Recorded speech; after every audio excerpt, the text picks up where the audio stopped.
Hello, Lagim fam. Before I start with today's episode, I'd like to play an ad for you. It's quite different from all the other ads that you've heard on this podcast before, but I think you'd be interested, especially if you are in the Philippines right now.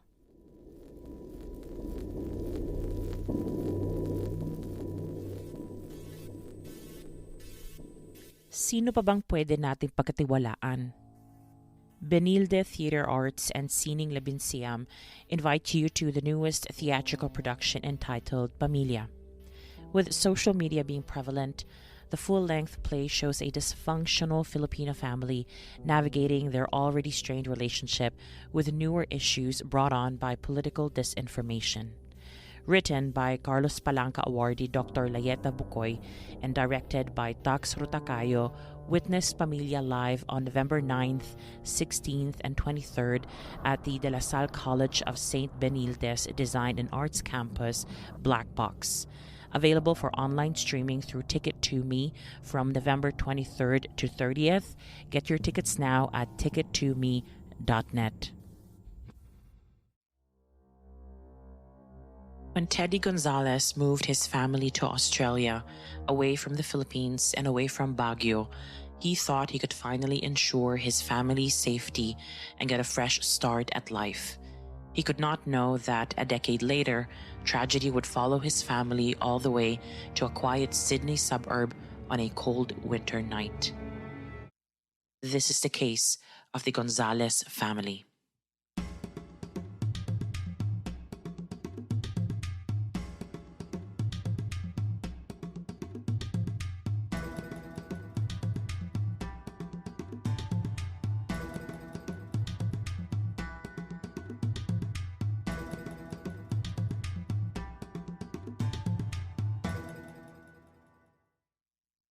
Mabuhay Lagim fam, welcome to season 4 of Lagim, a Filipino true crime podcast. After many attempts to get this season off the ground, due to a few changes in my personal life, we are finally here and ready for another season. I have made some changes to this season. Instead of sharing 15 crime cases with you, I have decided to extend this season to a total of 25 cases from both the motherland and the diaspora. I have also decided that all seasons after this one will have 25 episodes each as well. Now, as you may or may not know, I am an independent podcaster, so any kind of support is helpful when creating these many episodes. If you want to support me, make sure to follow me on social media, especially Instagram. All links are in the show notes. Please make sure to follow me on Spotify and Apple Podcasts as well. On both platforms, you can rate my podcast, and on Apple Podcasts, you can even review it. Lastly, you can also financially support me by heading to my buymecoffee.com account where you can make a one-off donation or repeat donations. Thanks to all the Lagim fam who have already done so in the past 2 years. Your help is greatly appreciated.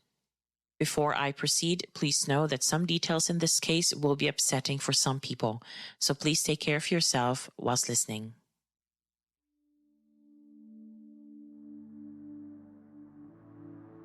The devastation that the 1990 Luzon earthquake left in its wake was almost unbelievable, weren't it for the many pictures and video clips that circulated around local and international media at the time.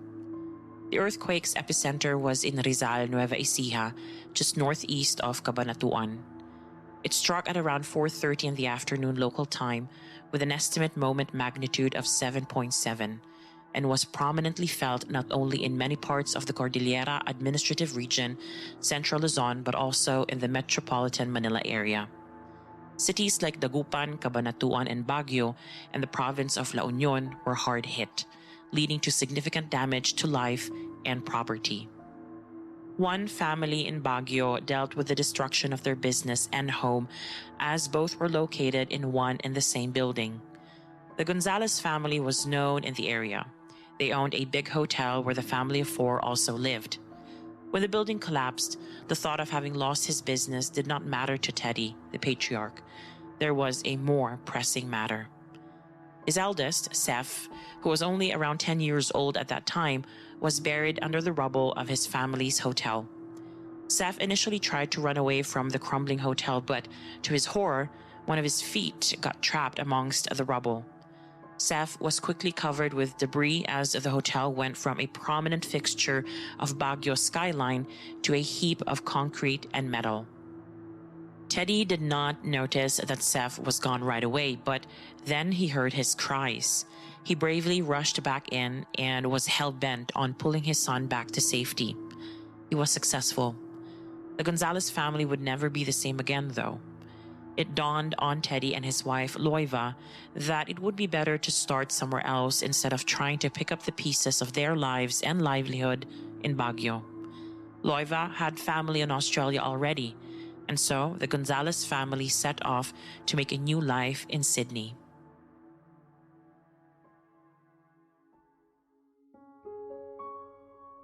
The Gonzales family's history is largely defined by Teddy's beginnings.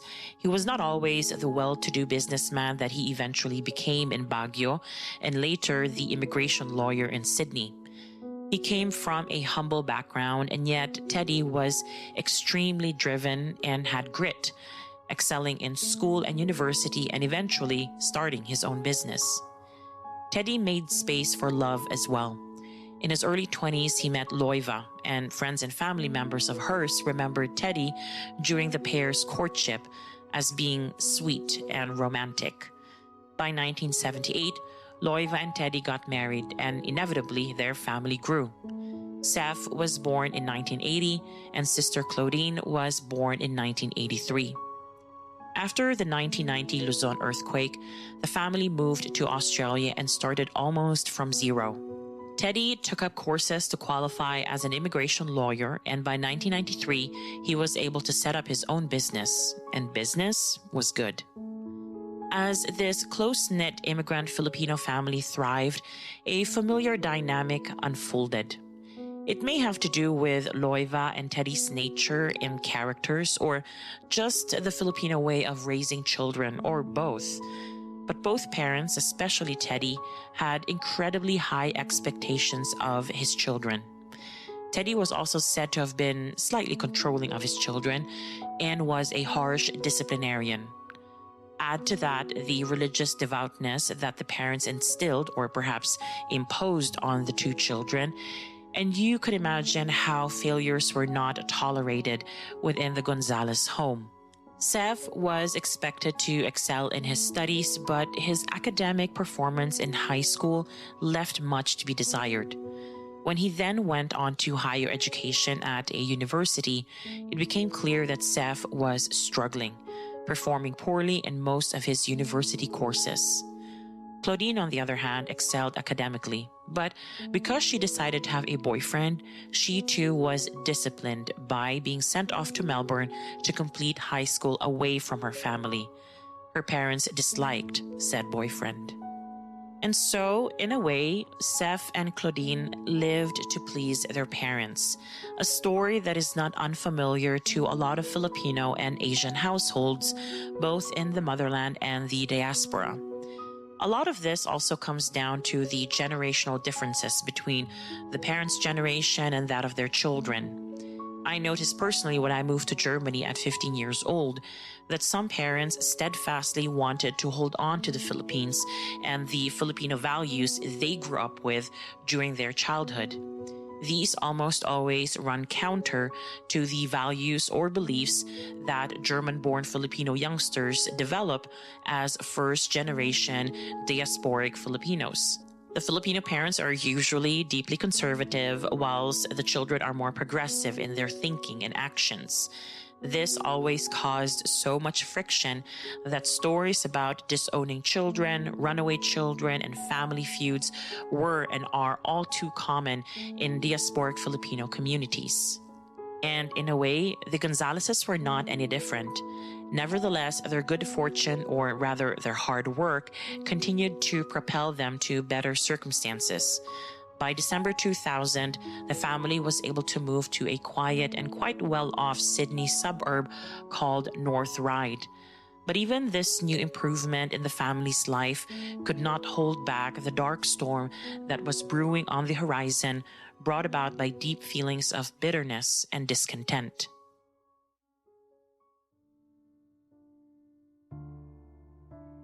Seth's name's origin is a mystery to others and to himself.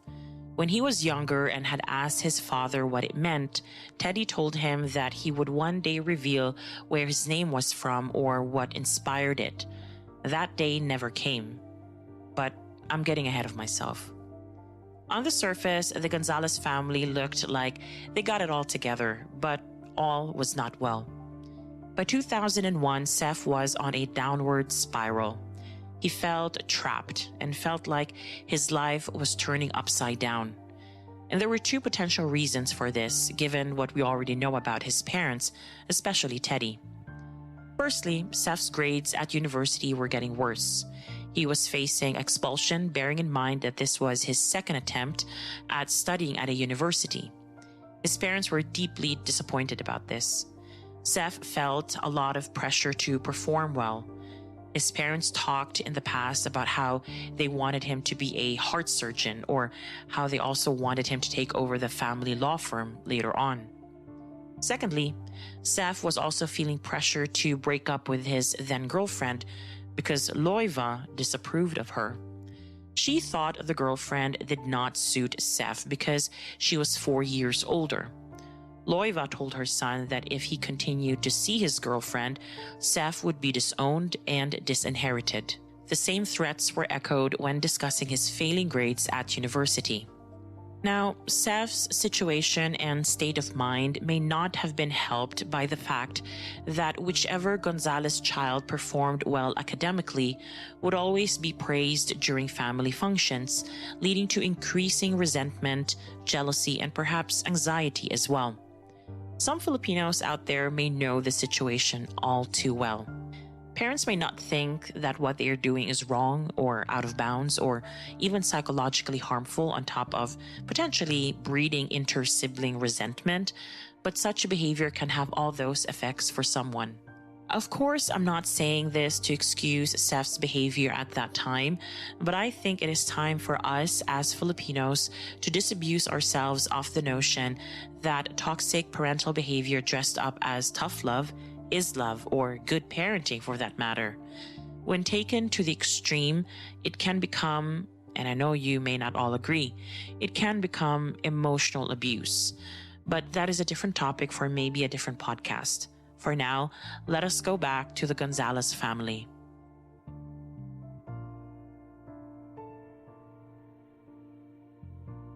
Needless to say, Seth felt relegated to the sides because even though Claudine had her own issues with Teddy and Loiva, Seth was, in their eyes, in more dire straits.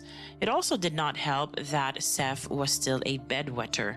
Every time he'd have an incident, the whole family would know about it because Loiva still did the laundry for the whole family. This was frustrating for Seth, especially when others in the extended community would learn about it because Claudine sometimes told them. Loiva begged her son to see someone about the condition, but he refused to do so. Nevertheless, Seth had become more and more desperate for his parents' approval. Now, this was not an unfamiliar feeling. This is something that was part of his life even as a young kid, and I suppose he felt like he could never measure up. As a reaction, Seth had become frighteningly good at deceiving and avoiding both people and responsibilities. At university, for example, he managed to provide lecturers and professors with many medical certificates, showing that he was ill and therefore eligible to sit supplementary exams to bump up failing grades in 4 subjects. He knew that if he could not sit these exams and change his grades, these would be sent to his family soon in the summer of 2001, and they would not be happy at all. Sensing perhaps that this plan may need a backup plan as well, Seth then started to create fake academic transcripts that he planned to show to Teddy and Loiva. Bizarrely enough, he also offered to do the same for Claudine. Now, I was also surprised to read this because I was under the impression that Claudine was doing well in comparison to Seth, but perhaps she was not doing well enough according to her parents' standards. I can only speculate. In any case, Claudine refused to accept her brother's offer and instead turned on him by telling Loiva of Seth's deceit. As expected, this did not land well with Teddy and Loiva. Both of them threatened to cut off Seth's allowance and to take his car away from him. Seth was not happy about this. His car meant a lot to him. Whilst his car was not completely taken away in the end, his use of the Ford Fiesta was severely restricted. He would later reveal that he had to take the bus to university on lots of occasions, something that he absolutely hated. This growing feeling of frustration was not helped by the fact that Seth had to eventually break up with his girlfriend, who Loiva did not approve of. Seth was brokenhearted, but felt like he did not have a choice. All this would set the stage for the events of July 2001.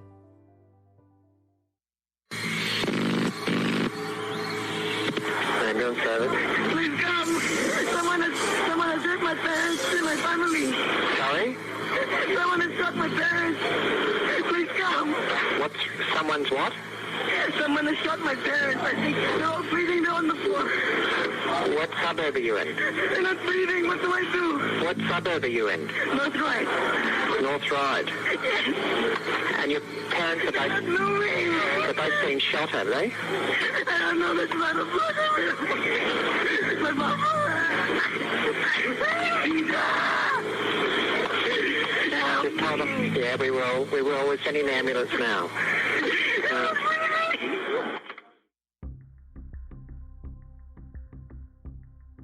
At 11:30 in the evening of the 11th of July 2001, a call went through to the New South Wales Emergency Centre. When the operator picked up, a panicked voice came through, reporting of his family being shot. The caller was Seth Gonzales, telling the operator that he had just come home from hanging out with a friend, only to find his whole family dead. As police and emergency responders were dispatched by the operator, Seth hung up and ran outside to alert a neighbor. When the neighbor responded to Seth's knocking and pleas for help, another neighbor noticed the commotion and approached the two men, noticing that Seth was in hysterics. He was saying something about random men fleeing from his family home and how he tried to chase after those men. Seth then started pleading the first neighbor he approached to go into the family home with him, telling him that his whole family had been shot. The first neighbor was hesitant to go in and offered to call the police instead, probably not knowing that Seth had already done so. The second neighbor, meanwhile, continued to calm Seth down. He managed to convince Seth to sit down on the ground, but this did not take long. Seth was suddenly talking about how he knew CPR, and with that, he rushed back into his home, followed by the second neighbor. Seth knelt down beside Teddy's body, pleading with him to wake up, and then administering what looked like CPR. The second neighbor walked in to see this scenario unfold. The neighbor saw that there was nothing anyone could do. Teddy seemed to have lost lots of blood and was clearly dead, and had been so seemingly for some time now. Seth, still in hysterics, stood up and headed to where Loiva's body was. The neighbor quickly followed Seth and saw a lifeless Loiva being shaken awake by Seth. Clearly, there was nothing anyone could do for her at that point as well.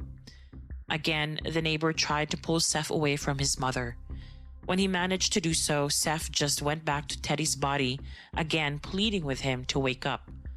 Finally, the neighbor managed to pull Seth away for good and dragged him outside where the other neighbor was waiting for the police. When the police and the emergency medical services arrived, they were not sure whether the killer was still in the house or how many bodies were in it. They needed to secure the premises and learn about what happened inside the home. As they entered, they saw Teddy first and then Loiva. The police made their way up to the first floor and happened upon Claudine's room, where Claudine was lying on the floor, lifeless. It was slowly dawning on the police officers and emergency medical personnel just how brutal this whole scene was. Outside, Seth could be seen slumped over in front of his home's garage door, still crying. Since he mentioned that he saw men flee from the crime scene, The police thought it best to dispatch a K9 unit to track the fleeing men, but the unit ultimately could not pick up a trail. For the police and forensic experts on site, they now needed to do a visual examination followed by the collecting of any forensic evidence on site. But they knew that they would have to do so much more than that and certainly understood that they had a long night ahead of them. So, what were the police's initial impressions of the scene? Inevitably and normally, police officers walk into a crime scene having a few different theories already in mind based on the initial quick survey of the scene, like in this case, or based on information passed on to them by witnesses and other victims. But police officers are also trained to look for telltale signs and indications of whether a robbery had taken place that then ended up in a murder, or whether it was a murder-only situation. In this case, seeing as Seth told them about the fleeing men, both scenarios were possible, or it could be something completely different. During the police's initial visual examination of this crime scene, they noticed how neat and clean the house was. It did not look like a robbery had taken place there, nor did it look like the killing was some sort of frenzied attack by robbers who were caught in the act and then decided to kill in a panic. The police thought that they had something completely different on their hands, but they were not sure what, so they kept on working.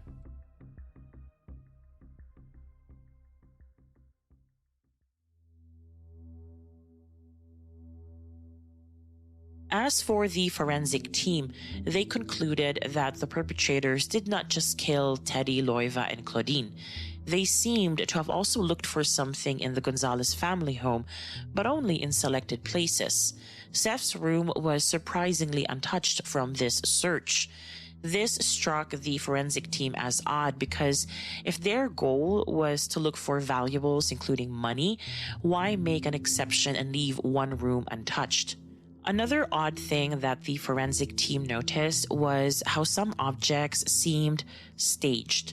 The first set of objects that caught the team's attention was Teddy's work briefcase. At first glance, and given that this was a crime scene, nothing seemed odd about Teddy's briefcase being sprawled open on the floor with papers having fallen out of it and his car keys a few inches away from it. Also, there was blood everywhere, but this was nothing odd given that it was assumed there was a struggle between Teddy and the perpetrators. A chaotic crime scene with papers and objects strewn about and blood spatter or bloody shoe prints on the floor was expected. However, the forensic team noticed that there was blood underneath Teddy's briefcase, indicating a couple of things, the most prominent of which is that the briefcase may have been staged to look the way it looked after a violent altercation on the scene that preceded Teddy's gruesome death. The suspicion that there was some sort of staging that took place after the family was murdered grew stronger when the forensic team took a closer look at Loiva's body and the objects that were strewn in her proximity. To the team's surprise, or maybe not, there was blood underneath the contents of her purse as well, indicating that most likely the objects were purposefully strewn about or placed there to make the scene appear like it was a robbery gone wrong. The forensic team then made its way to the kitchen, where they made a shocking discovery. On one of the walls, someone had written a graffiti that said, "Fuck off Asians, KKK," initially indicating that this was potentially a racially motivated hate crime, something that was rarely reported or seen at that time, but most certainly not new at all. The team then went looking for a murder weapon or weapons. There was nothing obvious right away, but they did notice that 2 kitchen knives were missing from a knife block in the kitchen. This would make sense given the injuries sustained by Teddy, Loiva, and Claudine. Teddy sustained multiple stab wounds to his neck, chest, back, and abdomen. One stab wound in particular penetrated his right lung, and another penetrated his heart, whilst another partially severed his spinal cord. It was a picture of rage, but also a picture of a will to survive because Teddy sustained the most defense wounds of all 3. Loiva sustained stab wounds in her face, neck, chest, and abdomen, with her windpipe completely transected in this horrific attack. She too sustained defense wounds, which cannot be said of Claudine though. It would seem she was caught unawares. Claudine's injuries were also slightly different, which could explain why there were no defense wounds. Medical examiners would later find out that Claudine's cause of death was a combination of asphyxia from having her neck compressed, blunt force trauma to the head, and bleeding from multiple stab wounds to her neck, chest, and abdomen. Specifically, Claudine sustained 6 blows to her head with what later turned out to be a bat. It has to be said, though, that when the forensic team was doing their crime scene investigation, they could not find this baseball bat right away. It was theorized in the early days of the investigation that perhaps Claudine was attacked from behind, first strangled, then bludgeoned and stabbed until she was no more. It was never clear to me whether the forensic team actually found this baseball bat eventually. All we know is that there was a baseball bat within the family home. In any case, Teddy, Loiva, and Claudine all died horrific deaths, and these indicated to the police and the forensic team very early on in their investigation that the killings likely involved an element of passion, maybe anger, but it was definitely personal. Furthermore, it was obvious that there was an element of overkill as well. All 3 family members suffered such an excessive amount of violence that the killer or killers went to great lengths to inflict great damage, which again points to an emotional connection to the victims. But this was not the only conclusion the medical examiners and the police investigators could draw from the bodies of Teddy, Loiva, and Claudine.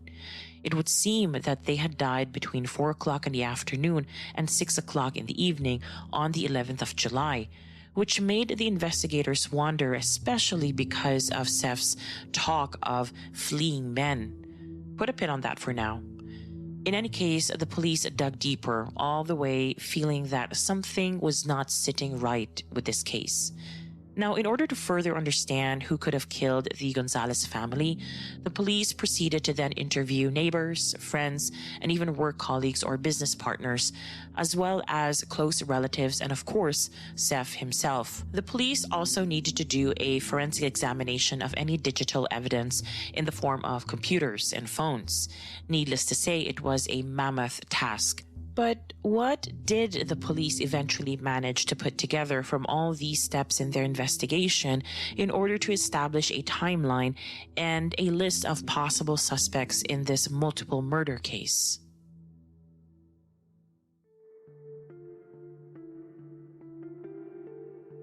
The police theorized that at 4:10 in the afternoon, no one but Claudine was at home. They know this because mobile phone records showed how she sent a text message to a friend asking about a party around this time. There was nothing from her after that, hinting at this point being the moment she may have been attacked. The police concluded she died first because her body temperature was the lowest among the 3 now dead family members. At around 5:30 in the evening, Loiva arrived home and was, as the police theorized, attacked immediately upon entering through the door. The police stated that the killer or killers were most likely just waiting and lurking inside the home until the other family members arrived. By 10 minutes to 7 or 7 p.m., Teddy arrived back home from work. He too was immediately attacked after he entered his home by whoever was waiting inside already. Having established this rough timeline, the police now wanted to know what Seth had to say about his timeline of events. Seth said that he left his father's office in the late afternoon where he worked part-time as a paralegal. He drove home and arrived around 6 o'clock in the evening, but stayed in the car as it was raining outside. He said that whilst in the car, he called the home phone, but no one answered.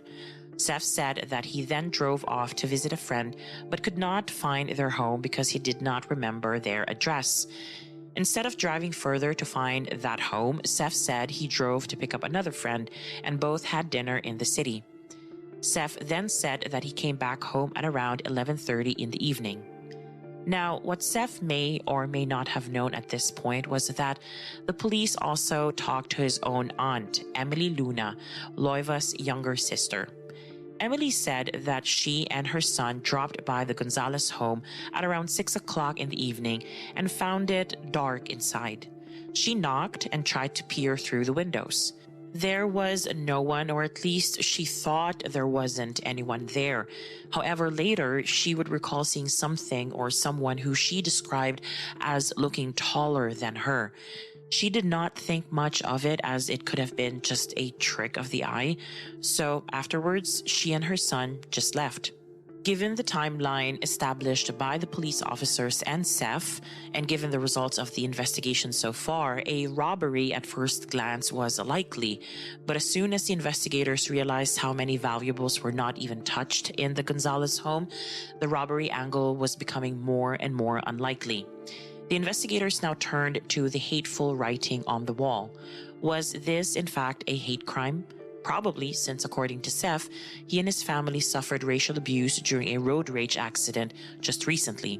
Despite the motives not being clear at this stage, the investigators were clear about one thing. This awful crime was well planned by someone who had time to wait and lurk until all three members were at home. And then there was Seth. He was now all alone, having been through so much in the past year or so. The media saw him in police-related videos, being asked to reenact how he discovered his family, how he was slumped over in front of the garage door the morning the media finally got hold of the story and then descended upon North Ryde, and how he was shielded from reporter questions as he headed into the police station to be interviewed about this very painful chapter in his life. People saw a baby-faced young man who was going through an extremely tough time. But what people did not know was that the police had grown more and more wary about the things Seth had said or not said and how he sometimes behaved. They finally uncovered discrepancies and contradictions in his story, and slowly but surely, Seth went from a grieving son and brother to a person of interest.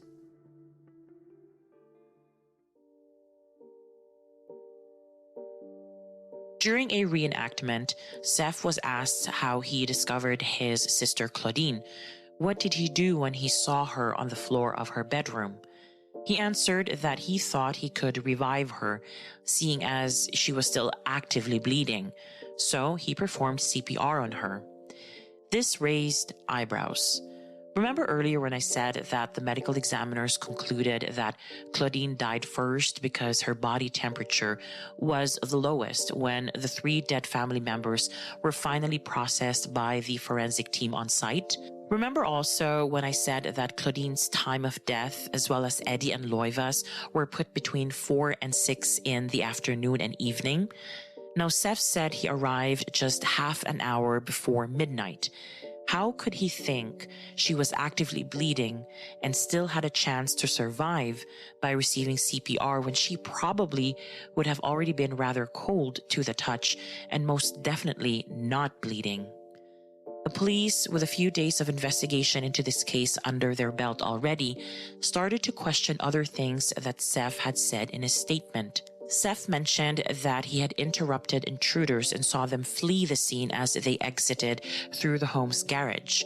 So the police tested this as if testing a hypothesis or theory. The police had someone run from the home's first floor down the main living area and then exit through the garage, with someone acting as if they were Seth walking into the family home. And what was the police's conclusion? Seth could not have seen these men flee. By the time he walked in, these unknown men would have exited the home so quickly already, Seth would not have known how many they were, whether they were male or female, or anything about them at all. The perpetrators would have turned the corner from the garage so quickly, they would have been out of sight in a matter of minutes, if not seconds. A sub-point to this one. If this had been a real robbery gone wrong that was then interrupted by Seth walking in, and also given the findings that the killing started at a good 3 to 4 hours before he arrived back home, why would the robbers hang around for so long? This is not typical behavior for any robbers. Another thing that the police could not square with Seth's statement was evidence found on Seth's clothing. Smears of blood were found on his clothes on the night of the murder. One would expect his clothes to be perhaps partially soaked in blood, seeing as he was trying to hug and resuscitate his family. Instead, the police found smears indicating that the blood had been there from earlier than Seth's arrival time at his family home.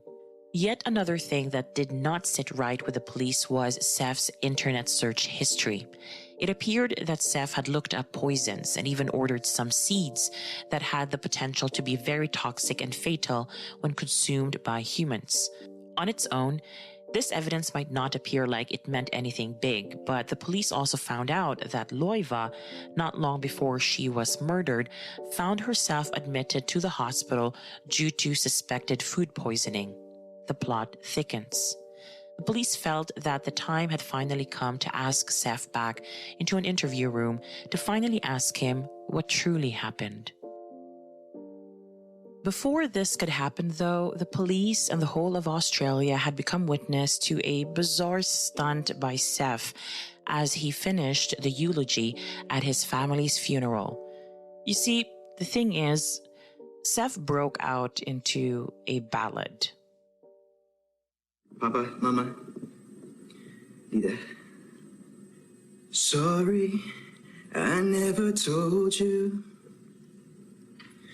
all I wanted to say. And I know eventually we'll be together one sweet day. After the family was buried and the memory of Seth's eulogy song was slowly becoming history, the police made a move and interviewed Seth profusely on the 3rd of August 2001. What they realized eventually was that Seth had a penchant for telling untruths. Here's a short selection of the lies that Seth had told people over the past few years. He claimed to have signed a multi-million record deal. He was a successful jet-setting businessman. He was a lawyer. He was a world champion kickboxer. He was running a modeling agency. He had a black belt in Taekwondo. He owned a production company. He had cancer. He had flown to New York to attend a funeral of someone who died during the 9/11 attacks in New York City, and that he also paid for the airfare of the victim's mother, who needed to go to New York for said funeral. He bragged about launching a project named Seth G Street Kids on stage. He had a fan named Daisy Diaz who ran a fan page dedicated to him, only for people to find out later that he was the one running the fan page all along, pretending to be Daisy Diaz. Now, sure, he had or still has an active imagination, but nobody was hurt from those particular lies. The police were nevertheless interested in this pattern of lying, though, because it confirmed to them that lying came easily to Seth. It seemed to them as well that Seth's deceitful nature may have escalated. After all, after the murder of his whole family, Seth started calling up charitable organizations like the Starlight Foundation to tell them that he was Seth Gonzales and that he expected to be put on their A-list for functions. He sounded like he wanted to milk his tragedy for what it was worth. Whether he would have really gone through with it is, of course, another question. Now back to the police and their investigation. When he was questioned, the police poked holes into Seth's statement and his theories as to who could have done this to his family. Firstly, Seth told the police that he believed a Filipino businessman back in the Philippines who also happened to have a grudge against Teddy and the whole family may have been responsible for the murders. Evidence to support this claim was, of course, non-existent. Now going back to Seth's own timeline, the police then told Seth that it was odd to hear him say that he was parked outside the family home at around 6 in the evening when the killers of his family were probably inside, but also when Loiva's sister came by to visit together with her son. Wouldn't she have heard something from inside? If Seth truly were in that car at the same time, wouldn't his own auntie have noticed that he was chilling and relaxing in the car and maybe approach him? Or wouldn't Seth have seen her himself? Or wasn't it more likely that Emily, Loiva's sister, noticed Seth's car without anyone in it and presumed that at the very least he was in the house? But here's the thing, it was later revealed that Emily in fact did see Seth's car and found it weird. The police added later on, in fact, there were other witnesses from the neighborhood who saw Seth's car in the home's carport around the same time of Claudine's death, meaning around 4 o'clock in the afternoon. Upon hearing this, Seth swiftly changed his story. He suddenly remembered that actually he dropped his car at home before taking a taxi to a brothel in Chatswood, another part of town around 6 kilometers away. He then said that after some time, he returned to North Ryde, picked up his car, but did not enter his own home. The police, needless to say, did not believe him.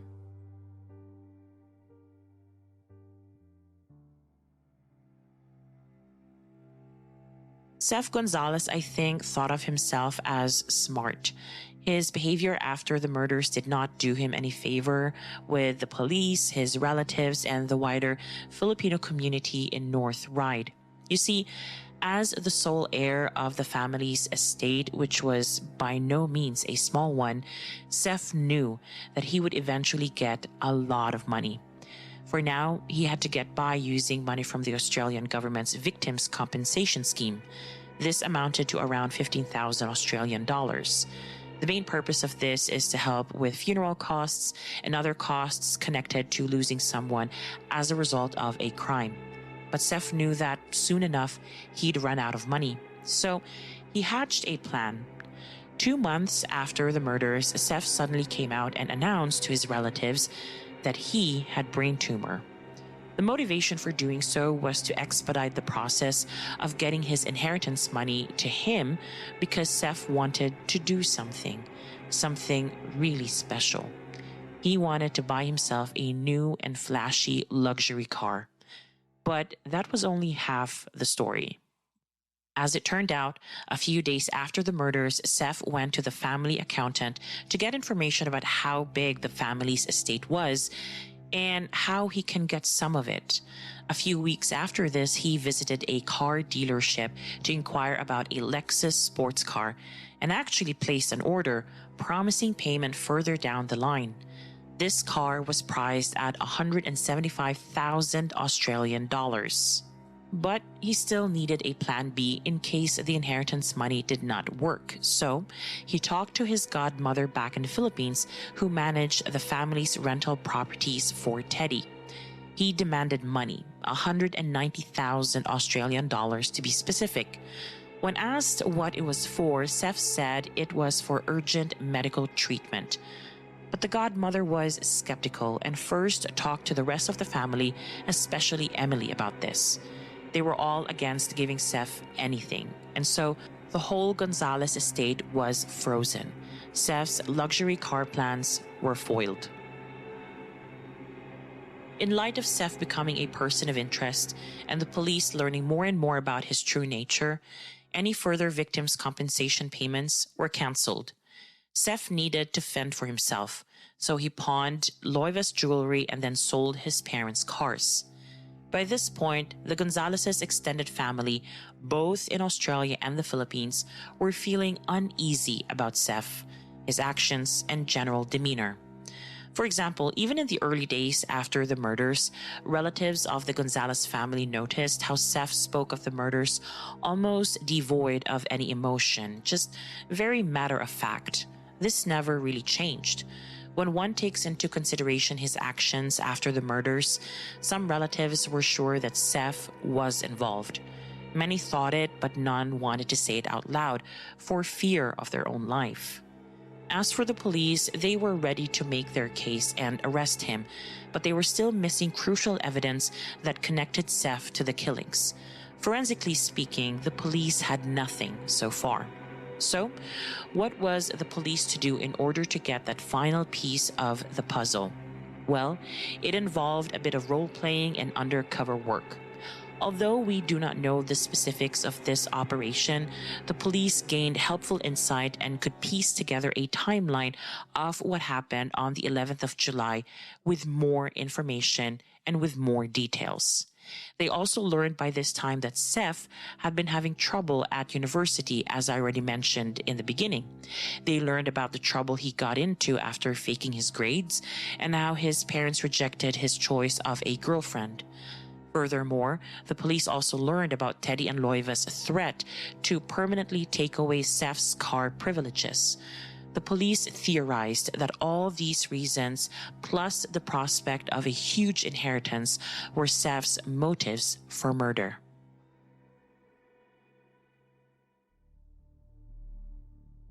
By June 2002, Seth had clearly moved on. He moved into a luxury high-rise apartment in Chatswood, very much playing the part of a wealthy heir. What he could not anticipate was that the police were mobilizing.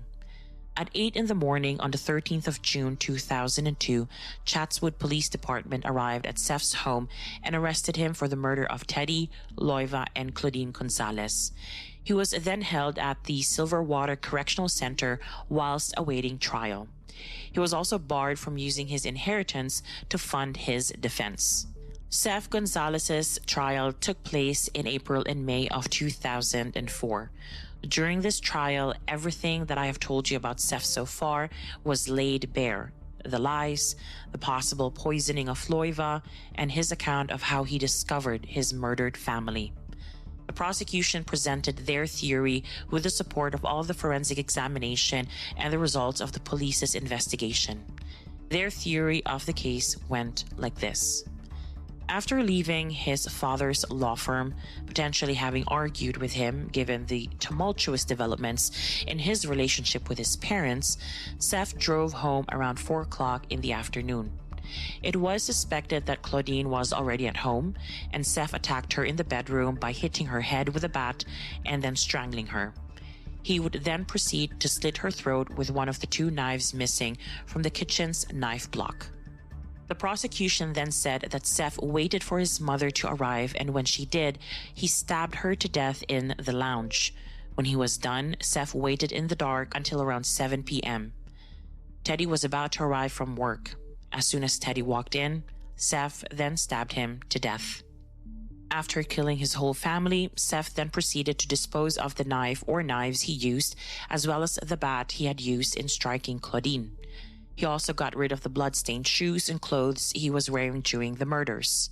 Now, this bit in the prosecution's theory confused me, given that the police noticed earlier in their investigation how there was smeared blood on Seth's clothing when the police first met him. I suspect that despite having changed clothes, it was possible that Seth still managed to smear his new clothes with blood way before 11:30 in the evening, when he pretended to have first found his family murdered at their home. The prosecution then further theorized that Seth spray painted the words "Fuck off Asians KKK" on a wall in the house in an attempt to mislead the police, who he hoped would think of this crime as a racially motivated one. The prosecution then presented evidence that the same color paint that was used for the graffiti was also discovered on Seth's jumper sleeve. According to the prosecution, Seth then needed to get out to establish his alibi or alibis. He drove to a friend's house, arriving there about 8 in the evening. Seth and his friend Sam then went to the city center, specifically to Planet Hollywood, and then to a nearby games arcade of sorts. Much later in the evening, Seth dropped off Sam and returned to his home, getting ready to act as if he had just discovered his murdered family members. It was 11:30 in the evening at this point. It was a compelling theory with a lot of evidence to back it up. Now, I'm not sure if this was included by the prosecution in their theory, but amongst the many things that Seth lied about and the police then sought to debunk was the story about him going to a brothel. Remember, this was his backup alibi when he was told that someone from the neighborhood saw his car at the family home.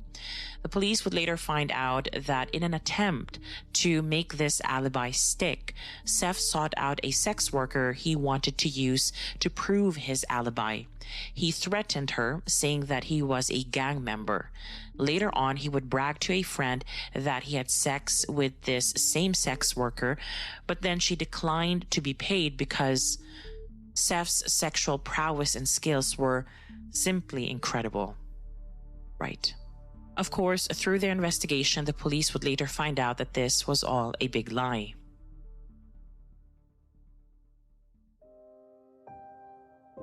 On a cold day in May 2004, Seth Gonzales was found guilty of 3 counts of murder.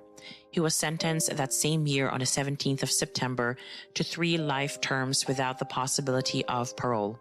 He was one of the youngest prisoners to get a life sentence in Australia at that point.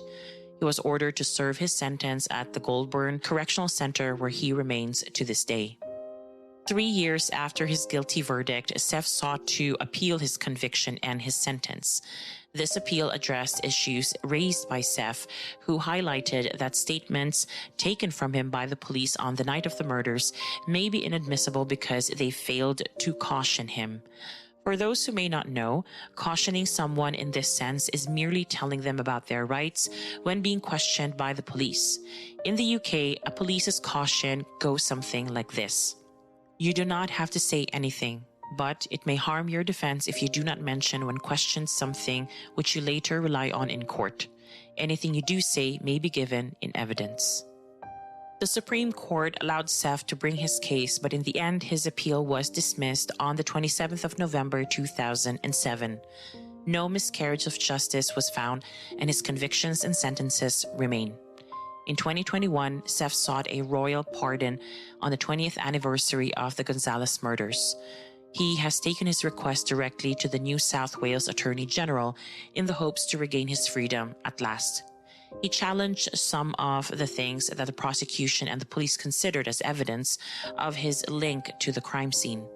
One crucial point in his application for royal pardon was the paint used for the graffiti. He said that the link the prosecution purported to claim was existent between Seth and the paint was no link at all. Seth also insisted in his application that his father, Teddy, had enemies back in the Philippines who were essentially better suspects. He even went as far as implying that Teddy may have been targeted by pro-Marcos forces since Teddy was outspoken against the former dictator back when the Philippines was under martial law in the 70s and 80s.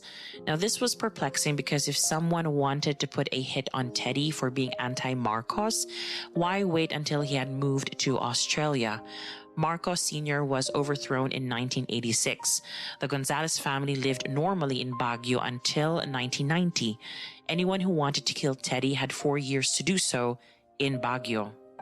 Another point Seth included in his application was the evidence given by his own auntie, Emily Luna, who testified 20 years ago that she saw someone taller than her inside the Gonzales family home when she and her son dropped by around 6 o'clock in the evening on the 11th of July. Seth does not believe this to be true. He argued that he could not have been the figure spotted by Emily through the window because he is the same height as his auntie, so not taller than her. A weak argument, if you ask me. If one sees shadows inside a dark home in the early hours of the evening, any accurate statement of height or even an estimation can be difficult. Now, going back to this royal pardon, it seems that it either has been rejected or ignored for now because there's not been any movement in this process at all. In 2022, Seth gave at least one interview where he seemed optimistic that he could still turn this case in his favor. He said that his legal team has been working for over a decade, going through evidence that was presented to court in his trial. The main things he pointed at as his possible way out of 3 life sentences were the same things he mentioned during the application for royal pardon. He firmly believes he was wrongly convicted.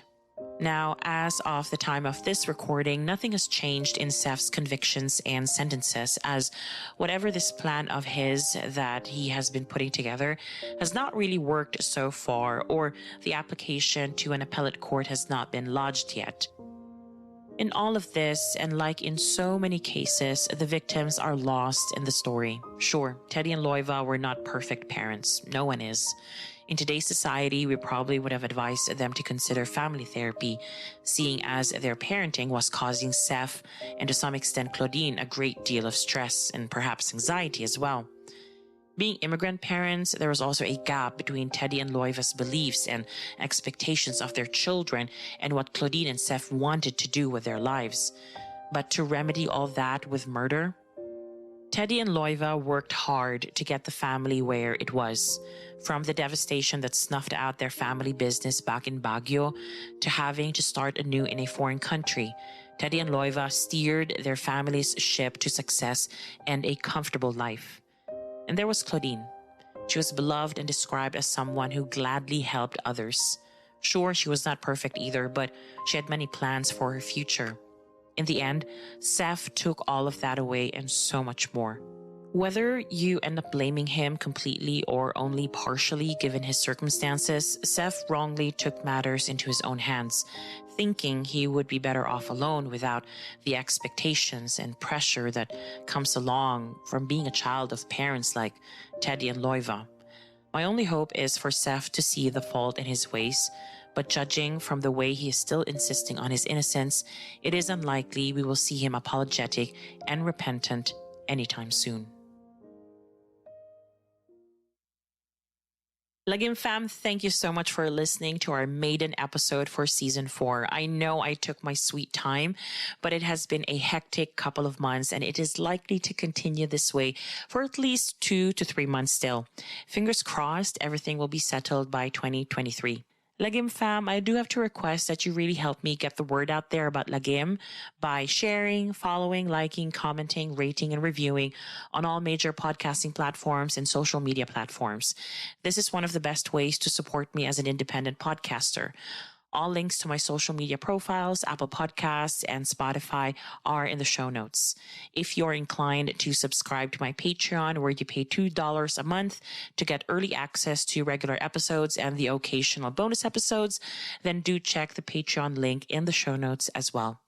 Lastly, if you want to make a one-off donation to my coffee fund, then check out my buymecoffee.com link in the show notes. It is good to be back, Lagim fam. Thank you so much for being patient. Thank you for listening. Maraming salamat at mabuhay.